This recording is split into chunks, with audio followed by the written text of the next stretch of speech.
مولاي صل وسلم دائما أبدا على حبيب. بسم الله الرحمن الرحيم. السلام عليكم ورحمة الله وبركاته.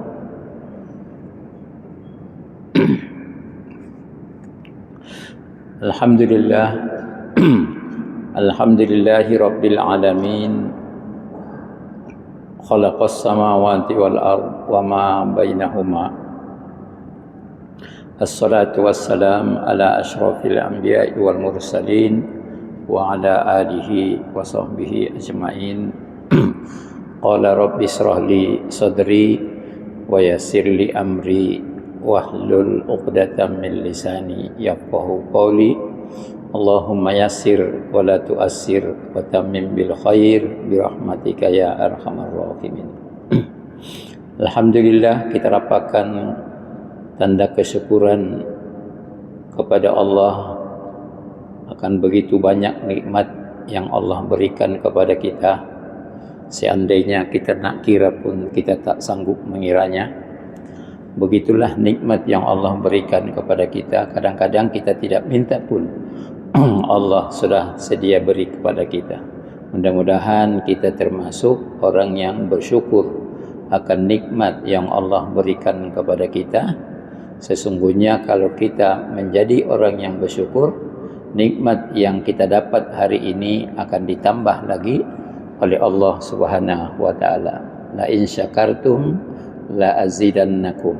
Jika kamu menjadi orang yang bersyukur, niscaya aku tambah nikmat itu kepada kamu. Mudah-mudahan kita berusaha, kita ini adalah yang mensyukuri akan nikmat yang Allah berikan.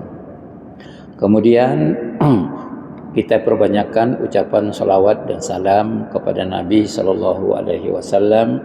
Allahumma salli ala Sayyidina Muhammad wa ala ali Sayyidina Muhammad, dengan harapan kita adalah salah satu orang yang mencintai Nabi, dan mudah-mudahan di yaumil mahsyar kita akan dikenal oleh Nabi dan dekat dengan Nabi, seperti mana hadis aqraban nas bi yaumal qiyamah aktsaruhum alayya salatan aw kama qala. Manusia yang paling hampir dengan aku nanti di hari kiamat yaitu mereka yang banyak berselawat kepada aku.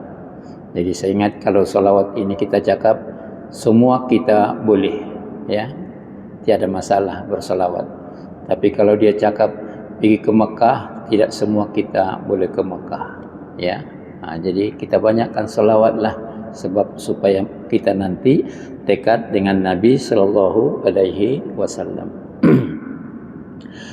Barisan pengurusan Masjid Negeri, untuk makluman kita, salah satu-satunya masjid di negeri Sabah.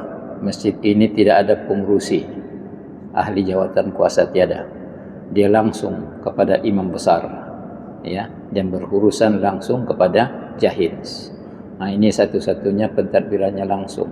Yang lain-lain itu ada pengurusi masjid dan ada ahli jawatan kuasa. Masjid ini tidak. Jadi mudah-mudahan dengan kita sokong apa-apa rancangan program yang dibuat oleh Masjid Negeri, mudah-mudahan menjadi contoh kepada masjid-masjid daerah ataupun masjid yang lain, terutama di negeri Sabah ini. Sebelum kita teruskan, saya suka kita mengingatkan diri saya dan kita supaya kita bersama-sama berniat iktikaf sunat kerana Allah Ta'ala. InsyaAllah duduk kita ada pahala. Walaupun mungkin ilmu tiada, tapi pahala sudah dapat. Yang kedua, pahala berganda, yaitu kita juga berniat, sengaja aku tidak pulang untuk menunggu waktu Isya dalam keadaan beruduk, maka kita dikasih lagi pahala, bukan pahala duduk, tetapi pahala macam sembahyang sunat. Macam sembahyang sunat, padahal kita tidak sembahyang sunat. Ini kelebihan masjid. Jadi kita ambil peluang ini, waktu kita sehat saja ini tuan-tuan. Kalau sudah sakit, tidak lagi boleh kita datang ke masjid. Jadi ambil peluang, waktu sehat, banyakkan pergi ke masjid, terutama kita yang sudah bersara, ya, yang bersara patutnya lagi kerap ke masjid, sebab dulu kita sibuk dengan kerja kita, dengan urusan anak kita. Alhamdulillah Allah berikan umur yang panjang, sudah sampai bersara, kemudian anak pun sudah lepas semua, maka patutnya kita sibukkanlah diri kita pergi ke masjid. Mudah-mudahan di terakhir daripada kehidupan kita menjadi husnul khotimah. Inilah tuan-tuan usaha kita, ya. Tajuk yang kita bincang ini yaitu masalah zakat. Zakat ini adalah rukun di dalam Islam. Seorang yang tidak menunaikan ataupun tidak mengeluarkan zakat dengan alasan tidak ada pun surat dari jahin ataupun dari muiz, ataupun dia cakap tidak juga tahu, oh itu orang yang saya ada banyak duit, sebetulnya dia ini kedekut begini. Inilah orang yang kedekut, ya. Anda ingatlah siapakah orang yang kedekut, yaitu orang yang tidak mengeluarkan zakat. Bersedekahlah kau banyak-banyak, tapi kalau tidak zakat kita masih kena juga. Jadi jangan kita buat alasan, saya kalau diingat bersedekah setahun ini lebih 5.000 katanya. Saya bersedekah, rupanya dia kira sedekah-sedekah dia itu yang RM1, RM2, anak yatim dia kira semua 5.000 sudah katanya. Adapun sebetulnya saya punya zakat 2.500 saja katanya, sebab dia ada duit 100.000. Kalau kita ada duit 100.000 sudah disimpan 1 tahun, kita mesti keluarkan RM 2.500. Sedangkan aku sudah bersedekah 5.000, jadi tidak payah lagi dah katanya. Tidak, Tuhan bilang zakat dengan sedekah lain. Sedekah sukarela, berapa yang ada, sedekah sukarela. Sedangkan zakat ini dia ada ketentuan. Berapa duit tuan yang tersimpan? 100 kali 25, 2.500. Itu mesti keluar. Jangan kurang, lebih boleh. Kurang tak boleh. Walaupun 1 sen, lebih boleh. Dan orang yang menerima zakat ini ada tertentu, bukan semua orang boleh dikasih ini, ya. Ada tertentu, yaitu asnaf 8. Yang 8 ini saja yang boleh. Di luar 8 ini tak boleh, ya. Oleh karena itu supaya senang kita tidak kata orang pusing-pusing, kasihlah bagian zakat, senang, selesai. Tidak tahu mengiranya, kasih tahu saja sebagian zakat, berapa kita punya duit. InsyaAllah setakat ini belum pernah mereka tak boleh kira, semua boleh kira, ya. Walaupun kita rasa duit kita banyak, pergilah bagian zakat. Sebab kalau kita mengira sendiri pun nanti pening juga itu, ya. Sama dengan istilahnya harta pusaka, Pak, ya, harta pusaka. Kita kira sendirilah menurut harta pusaka faraid katanya. Kalau namanya faraid bagus pergi mahkamah lah, bukan juga kita tahu itu bilang pergi mahkamah. Kalau kita mau mengira kita sendiri, tidak payah pergi mahkamah, yaitu atas sukarela. Itu senang, atas sukarela. Saya katanya bagianku aku sedekahkan sama si Anulah. Itu lagi senang, ya. Jadi tidak kecoh. Lepas itu baru kita buat surat, ya. Orang yang berhutang zakat, kita tengok tuntutan zakat macam mana kalau dia berhutang. Sebab orang yang kaya ini pun kita mesti ingat, tidak semua orang kaya yang senang, ya. Ada orang yang kaya berhutang. Istilah macam lagu itu, Bang, gali lubang tutup lubang, ya.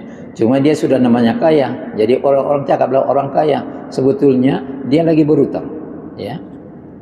Saya pernah tuan-tuan jumpa dengan orang yang kaya, jutawan, saya tahu dia jutawan. Maka dia cakap sama saya, mungkin waktu itu sedang dia rasa terluka. Apa dia cakap? Kau ingat senangkah ini yang begini, katanya. Kenapa? Ini tutup utang, ambil utang balik baik ini, katanya. Itulah kerja ini, katanya. Ambil sana utang, tutup lagi sana, ambil lagi, tutup lagi. Jadi gali lubang tutup lubang lah, katanya. Jadi begitu kalau umpamanya takdirlah orang kaya dia tapi dia berhutang. Nah, maka orang yang berharta, hartanya ada, asetnya ada banyak, ya, tetapi dia berhutang. Nah, sedangkan hutang itu hendaklah dibayar dahulu sebelum membayar zakat. Nah, jadi kalau dia ada hutang dulu bayar. Nah, sudah ada hutang semua, sudah. Berapa bakinya? Oh, ada lagi 50.000 katanya. 50.000 itulah yang wajib dizakati, yaitu 1.250 RM. Padahal tadi mula-mula kira juta apa ini? Juta. Tapi tolak punya tolak, utang punya utang, tinggal 50.000. 50.000 sudah dizakati. Ya. Seandainya setelah tolak punya tolak, tiada lagi baki. Tiada lagi. Ngam-ngam kata orang, maka ini adalah berzakat dia. Inilah tuan-tuan namanya Islam itu senang, ya, menurut kadar kemampuan pada ketika itu. Jadi jangan susah kalau kita berhutang, bayar dulu utang, jangan istilahnya zakat. Padahal dua-duanya wajib, tapi rupanya hutang itu lagi wajib. Kenapa? Sebab hutang ini tuan-tuan, kalau nanti orang yang meninggal mati, ada masalah sama kita. Atau kita tidak jumpa dengan orang berhutang, bermasalah lagi sama kita. Dan kita mesti ingat tuan-tuan, kalau orang yang berhutang, ya, di punya roh diistilahkan tidak sampai ke langit, antara langit dan bumi. Dan kita mesti ingat dalam sejarah pernah Nabi enggan nak menyembayangkan seorang mayat, sebab dia tahu mayat ini ada hutang. Maka dia cakap sama sahabat, kamulah yang sembayangkan. Kamulah yang sembayangkan. Sahabat tanya-tanya orang tu berapa hutang dia. Kalau saya tidak salah dalam kisah itu 2 dinar. Ya. Datang dia kepada Nabi, ya Rasulullah, tolonglah sembayangkan, saya bayar hutang dia. Kata sahabat. Selepas sahabat itu istilahnya berikrar untuk membayar hutang dia, baru Nabi mau menyembayangkan mayatnya. Kita bayangkan itu, ya, tidak sukanya Nabi walaupun itu umatnya, karena dia meninggalkan hutang. Jadi untuk ingatan kita memang tidak dapat dinafikan. Banyak memang kita berhutang, tapi kita usahakan sebelum kita meninggal selesai hutang. Kalau terus meninggal lagi macam belum selesai, sebelum kita istilahnya meninggal, kita kasih tahu sama waris kita bahwa kita ada hutang. Jadi mereka pun nanti kalau nak bagi waris, tolak hutang dulu, baru kita bagi waris yang tinggal. Jangan kita main-main ini tuan-tuan, ya. Kadang-kadang ada orang dia berhutang dengan orangnya tidak lagi nampak, dia ingat dia hero. Ya, saya berhutang dengan siapa dulu. Mana dia berani itu minta? Mau mati kah katanya? Jangan kau cakap mati, nanti kau cari dia di yaumil masyar. Ada harapan kah itu mencari dia di yaumil masyar? Jangan-jangan dia sudah masuk surga, kita cari di padang mahsyar. Mana ada? Inilah tuan-tuan untuk ingatan kita, karena macam mana pun kita ada kemudahan berhutang, dan memang banyak di antara kita berhutang, tapi kita mesti usahakan supaya dikasih clear dia, ya.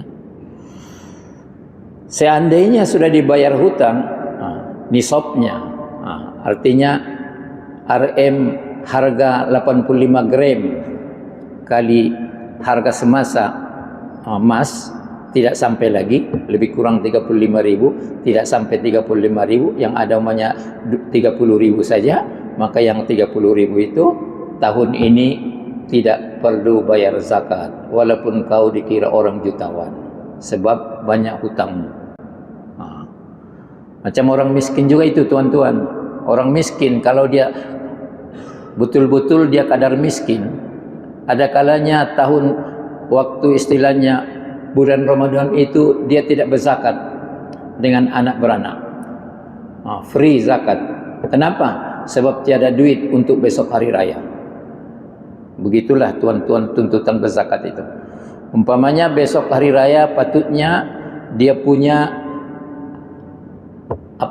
biaya satu hari raya itu 100.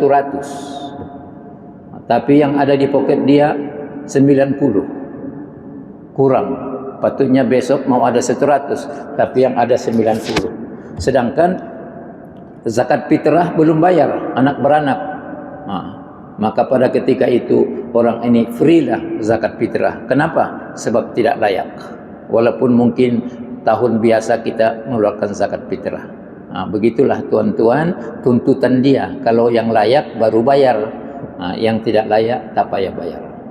Yang jadi masalah, yang layak pura-pura tak layak. Ini yang jadi masalah. Ya, pura-pura tak layak. Ya, mana layak-layak, saya bukan orang kaya katanya. Bukan masalah orang kaya, ada kau simpan duit. Itu namanya kelayakan, bukan karena orang kaya. Orang yang mati masih belum membayar zakat. Jadi tadi sudah meninggal, zakat belum lagi dibayar. Maka zakat itu wajib dikeluarkan daripada hartanya sebelum sesama manusia melaksanakan wasiatnya. Umpamanya wasiatnya ada, zakat sudah bayar? Belum, bayar dulu zakat. Sudah bayar zakat, apa wasiatnya? Bayar. Ya. Ada lagi utangnya? Bayar lagi utangnya. Ada baki? Ada. Itulah kamu bagi-bagi, anak beranak. Kalau takdir tiada lagi. Tadi lebih 1 juta, tapi sekali ini tolak, ini tolak, ini tolak, habis sudah semua. Jadi ada lagi harta warisan? Tiada lagi. Ini hanya warisan pada nama, tapi hakikatnya tidak ada dibagi. Karena semua kita sudah tolak, tidak ada lagi yang tinggal. Jadi begitulah tuan-tuan, mudah-mudahan supaya orang yang meninggal itu dia selesai di alam barzah. Jadi kita selesaikan, kita orang yang hidup. Siapa orangnya? Tentu tidak lain adalah waris. Jadi jangan kita cakap kami tidak tahu itu masalah bapak, kami anak katanya. Padahal orang sudah menuntut, ada hutang bapak sama saya 5.000 katanya. Dia sudah meninggal, kami tidak ada istilahnya buat surat pun apa katanya. Kalau umpamanya 1.000 saya halalkan katanya, tapi 5.000 macam berat saya rasa menghalalkannya katanya. Patutnya masa itu anak mesti bayar. Ya. Tidak tahulah kalau kena scam atau tidak. Tapi secara amnya mesti bayar. Kalau kita rasa-rasa itu scam lah, itu pandai-pandailah. Ya. Bayar. Kenapa bayar? Itu tandanya kita sayang dan kasih kepada ibu dan bapak kita. Ya, kita takut tuan-tuan permasalahannya nanti disekat, sebab ada tersekat karena hutang. Ya. Maka selepas itu dibayarkan semua, barulah berpindah kepada waris-warisnya. Ini kita tengok berdasarkan hadis an Ibnu Abbas radhiyallahu anhuma anna Rasulullah sallallahu alaihi wasallam qala, daripada Ibnu Abbas semoga Allah meridai keduanya, bahwa Rasulullah sallallahu alaihi wasallam bersabda, "Padainullahi ahaqqu ayyuqda." Rahul Bukhari wa Muslim. Kalau hutang sesama manusia wajib dibayar, maka hutang kepada Allah lagi berhak dibayar. Kita sudah cakap tadi kan, hutang dengan manusia pun mesti dibayar. Ini zakat, ini hutang kepada Allah ini. Sebab Allah yang kasih kita harta. Dengan harta itu lebih daripada keperluan kita, maka kita namanya sudah orang yang senang. Jadi karena senangnya kita, bantulah orang yang susah. Caranya di samping istilahnya kita bersedekah, tapi ada yang wajib keluarkan zakat. Tiap-tiap 1.000 RM25 selesai. Ini namanya hutang kepada Allah. Jadi tuan-tuan, sedangkan hutang kepada manusia wajib dibayar, maka dengan Allah patutnya lagi lah berhak dibayar. Ya. Jadi jangan kita abaikan membayar zakat. Ya. Zakat harta anak yatim atau orang gila.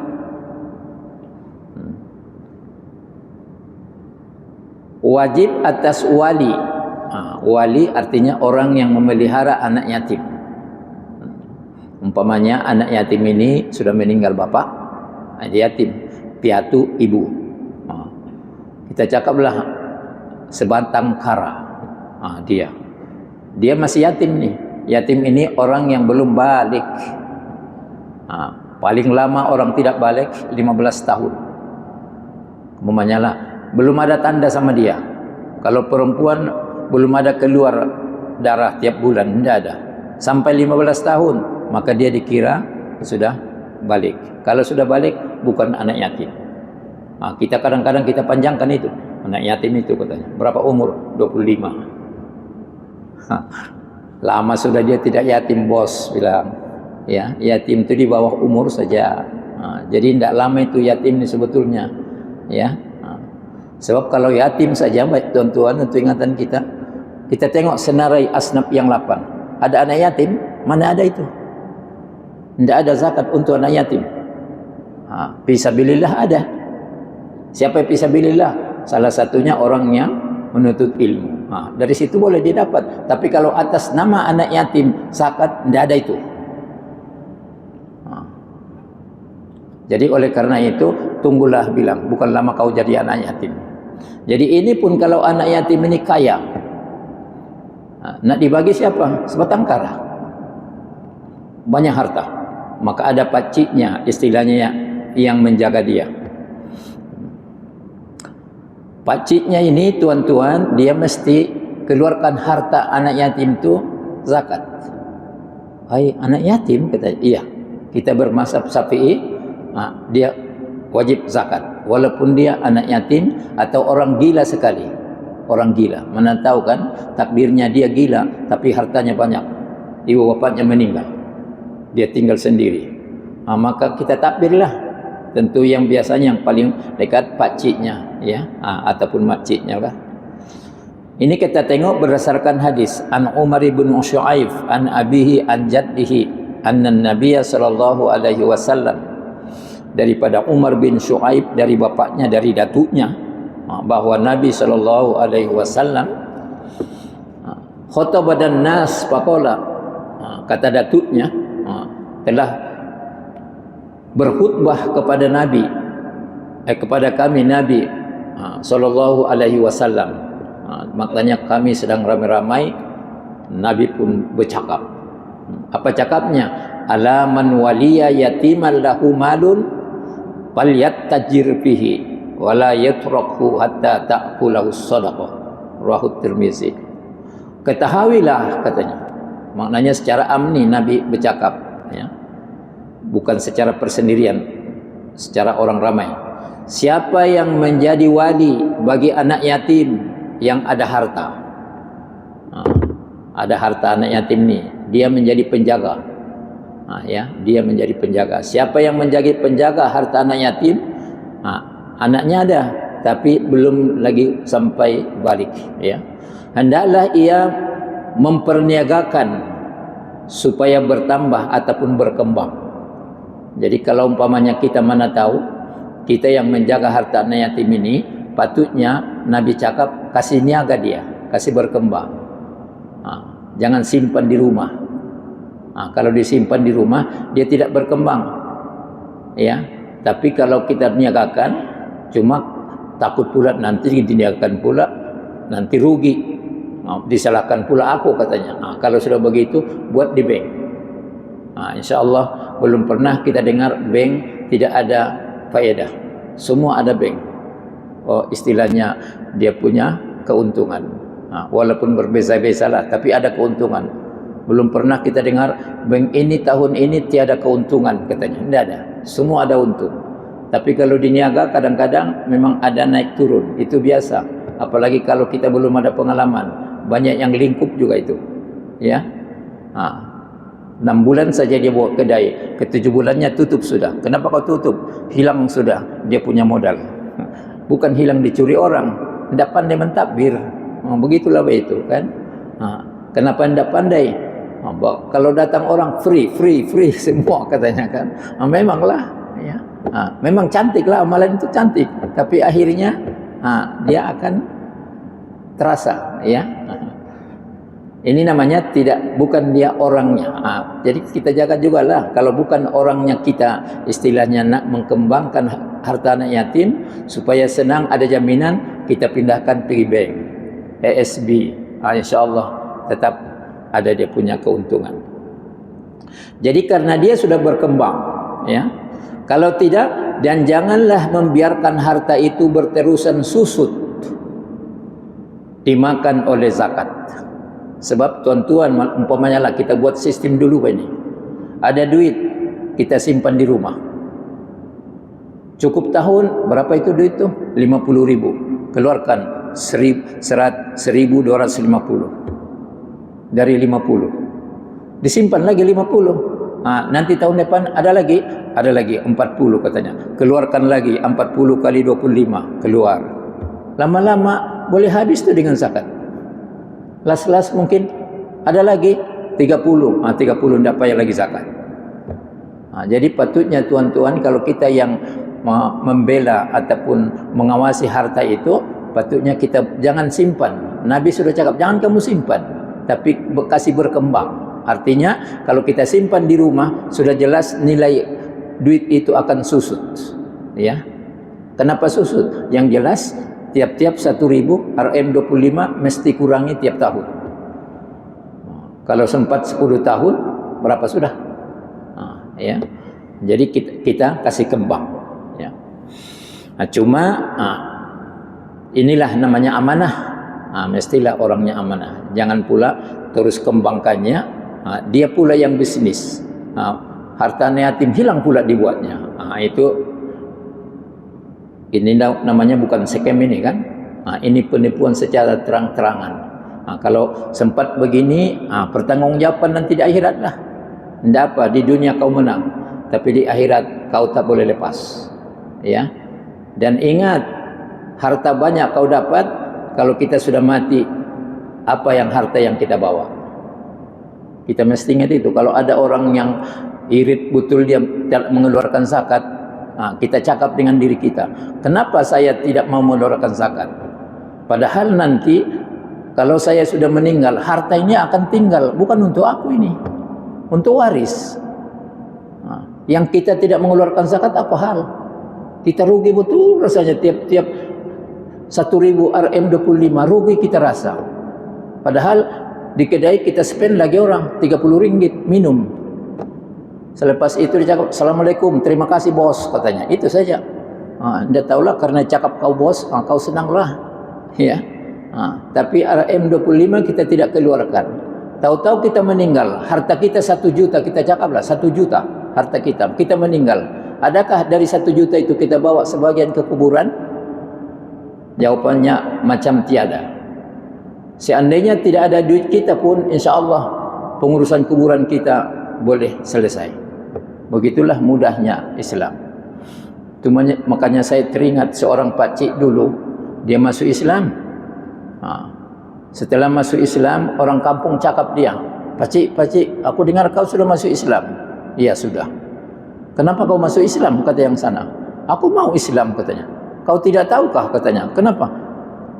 Kalau dalam Islam, kalau nanti mati banyak duit tahukah? Katanya. Dia orang kampung kan. Tidaklah ada banyak duit tu. Itulah susahlah kau itu nanti kalau mati orang Islam banyak duit itu, katanya.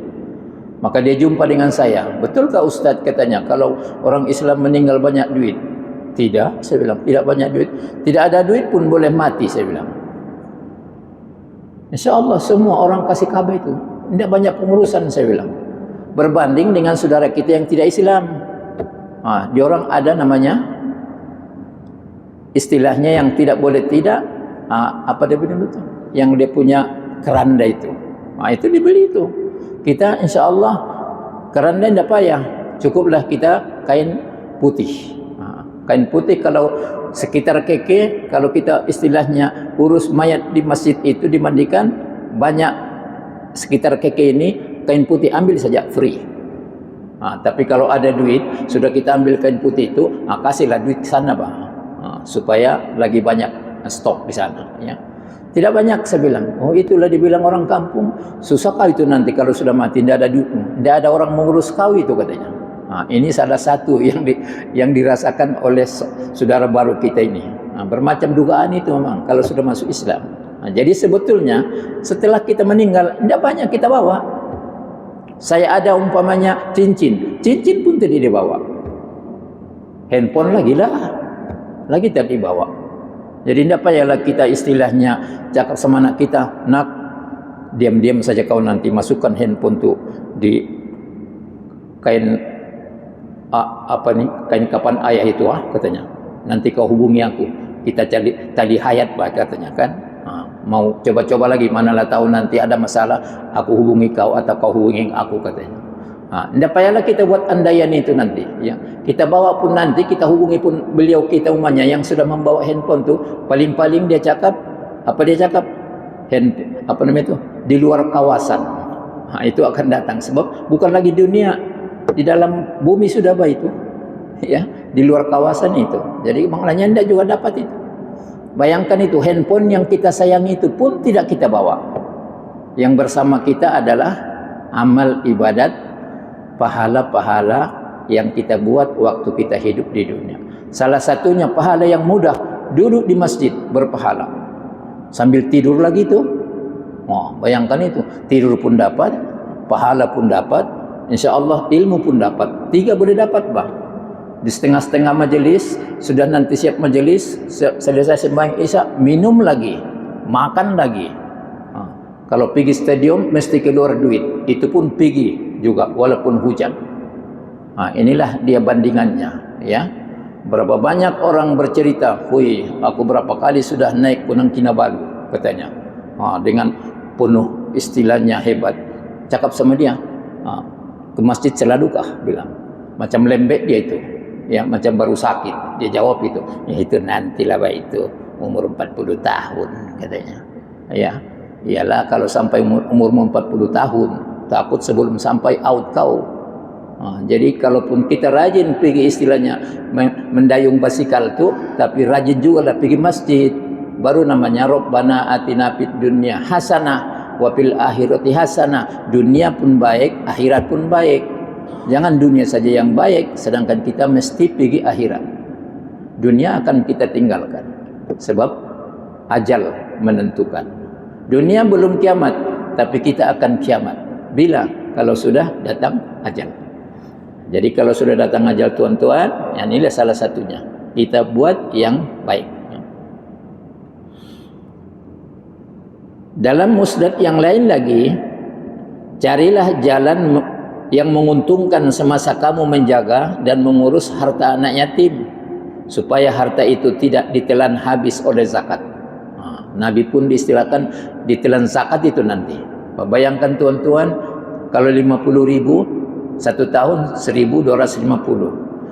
Tahun kedua keluar lagi begitu. Tahun ketiga keluar lagi. Tahun keempat keluar lagi. Sedangkan duit itu kita simpan istilahnya dulu di bawah bantal saja, atau dalam bantal. Memang habislah tuan-tuan. Jadi Nabi cakap jangan habiskan dengan zakat, maka kasihlah berniaga. Kalau dulu berniagalah, sekarang senang simpan saja di bank. Insya-Allah dia ada untung. Ya.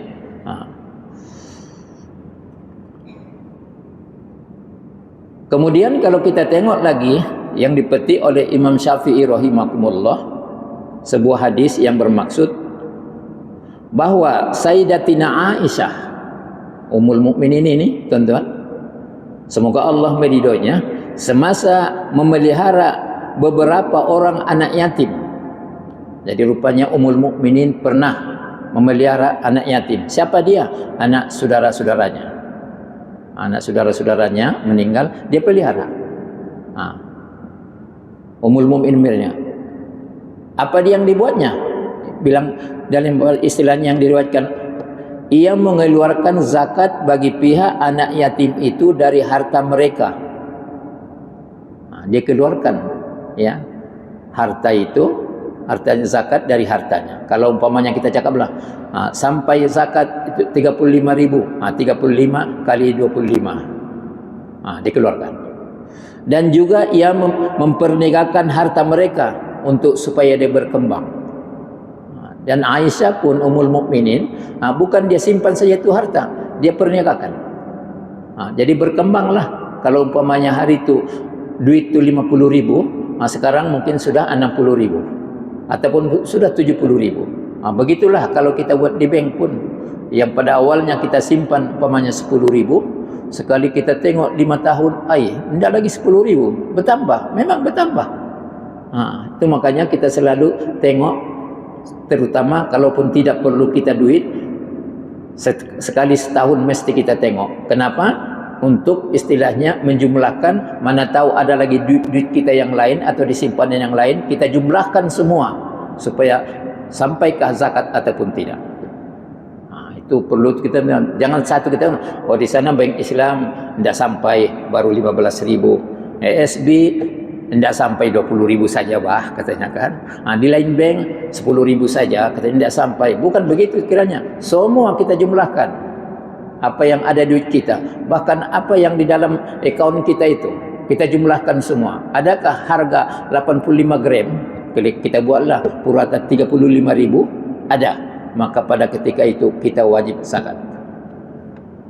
Itu saja. Kalau tidak sampai, anda payah. Kalau bersedekah, itu lain. Kita bayangkan itu yang saya cerita minggu yang lalu. Ada saudara kita yang daripada Halat Datu, dia isi borang zakat, dia keluar tiap-tiap bulan, padahal dia tidak layak berzakat. Ini barulah perwira, ya. Dia tidak layak. Muisra cakap kau tidak layak, tidak apalah, walaupun tidak layak boleh kan, tiap bulan aku keluarkan duit untuk itu. Bukan banyak kita dapat orang ini. Yang saya dapat baru 1 orang di Sabah ini. Bayangkan itu, ini namanya berlian, bukan emas lagi ini. Satu-satunya orang yang tidak layak sudah diberitahu, tapi dia keluarkan juga tiap bulan. Tahnialah kalau ada orang yang begini, tuan-tuan, ya. Jadi Ummul Mukminin pun pernah memelihara anak yatim. Jadi mana tahu ada di antara kita memelihara anak yatim, atau begitu juga dengan orang yang gila. Mana tahu dia masih kecil, gila, ataupun sudah besar pun masih gila. Gila ini tuan-tuan sampai dia sadarlah. Kalau tidak sadar kita pelihara saja. Ini menjadi istilahnya ibadat juga kepada kita. Jangan pula ambil peluang, dia tidak tahu ini. Ini lagi masanya, bila lagi katanya pula. Jangan. Daripada begitu, bagus serahkan sama orang. Kaulah yang mengurus. Kenapa? Saya takut aku mengurus nanti termakan pula aku, bilang. Diingat mencari pahala, rupanya menjadi dosa. Kalau kita rasa kita kurang arif, kasih sama orang. Jangan pula ambil kesempatannya. Hukum ini dikuatkan lagi oleh pendapat Imam Syafi'i dengan umum hadis yang sahih, bahwa adalah mewajibkan zakat secara mutlak. Jadi kalau menurut Imam Syafi'i mesti keluar zakat, tidak ada kecuali, ya. Jadi boleh kita ambil kesimpulan pertama, anak yatim yang ada harta yang cukup nisab, artinya sampai had duit itu, dan syarat-syarat yang lain, diwajibkan keluarkan zakat, karena zakat itu adalah hak orang yang fakir atau orang yang asnaf. Itu bukan hak dia, walaupun dia anak yatim, bukan hak dia. Oleh karena itu, begitu juga kita, kalau kita sudah cukup, umpamanya ada duit kita lebih kurang 35.000, kita simpan 1 tahun tidak diusik-usik, maknanya yang 35.000 itu bukan duit kita semua itu. Di sana ada orang punya 35 kali RM 25, maka itu bukan duit kita. Kalau kita makan juga, maknanya memakan duit yang bukan kita punya. Kalau memakan duit yang kita punya, kalau secara terang-terangan macam pencuri, macamlah, tidak pencuri, macam pencuri. Sebab kita makan harta orang, mencuri lah itu kan, ya. Mencuri hati boleh, tapi mencuri harta tak boleh. Hati boleh dicuri. Kalau tercuri hati kita, jagalah kau, terikut kau tuh, ya. Macam sapi yang istilahnya diikat, dia punya hidung terikut saja tuh. Itu namanya sudah tercuri hatinya, ya. Sama ada mereka yang dewasa atau anak yatim yang belum boleh balik. Dewasa itu tadi orang gila lah, ya. Diwajibkan semua mengeluarkan zakat oleh siapa yang memelihara ataupun diistilahkan walinya. Itu bagi pihak anak yatim.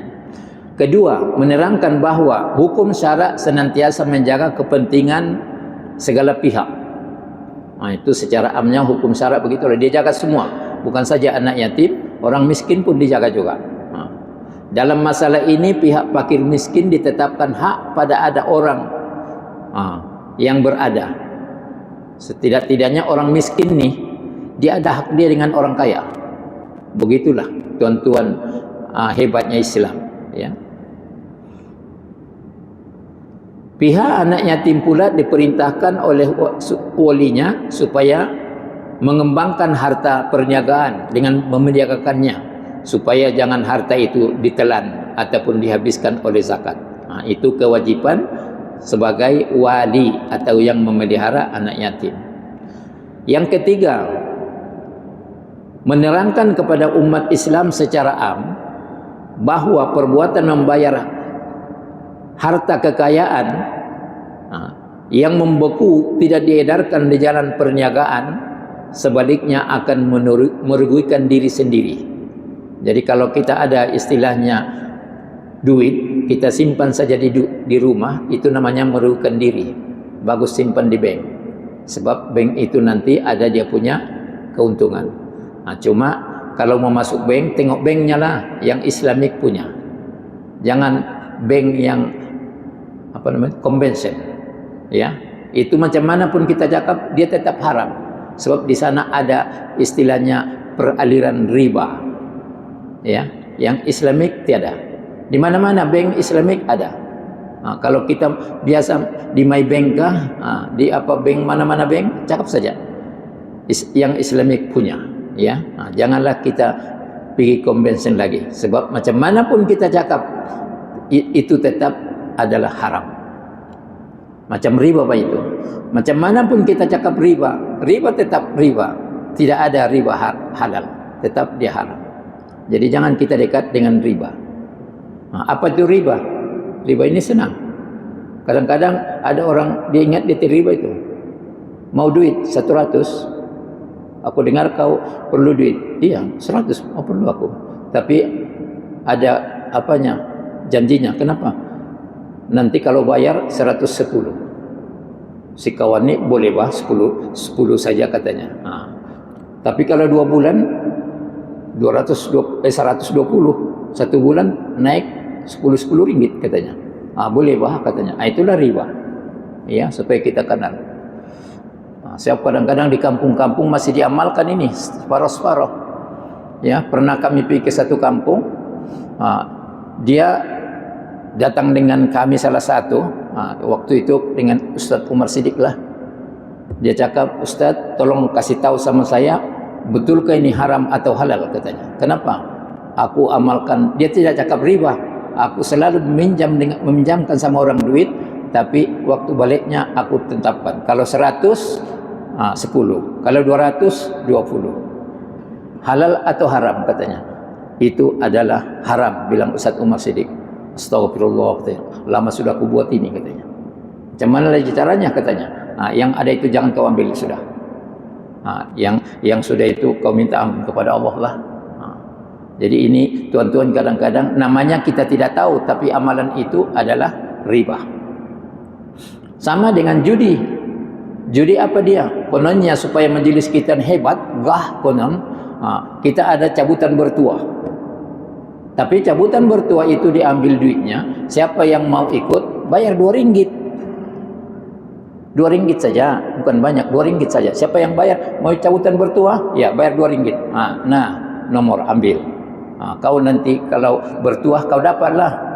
Nomor 1, nomor 2, nomor 3. Ini judi. Tuan-tuan, untuk ingatan kita, walaupun tidak terang secara judi, tapi inilah judi. Judi ialah ada pendahuluan, belum tentu dapat. Itulah judi. Termasuk juga yang di kedai-kedai itu, ada begini, entah dalam segi 4, ada di dalam bermacam-macam, dimasukkan 20 sen kan, kadang dapat, kadang tidak. Inilah judi. Jadi supaya kita ingat tuh, kadang-kadang kita telah diselewengkan oleh orang-orang tertentu. Budak-budak pun judi juga itu. Jangan kita biasakan budak kita ikut tuh. Itu adalah judi. Wallahu a'lam. Assalamualaikum warahmatullahi wabarakatuh. Minta maaf mendadak.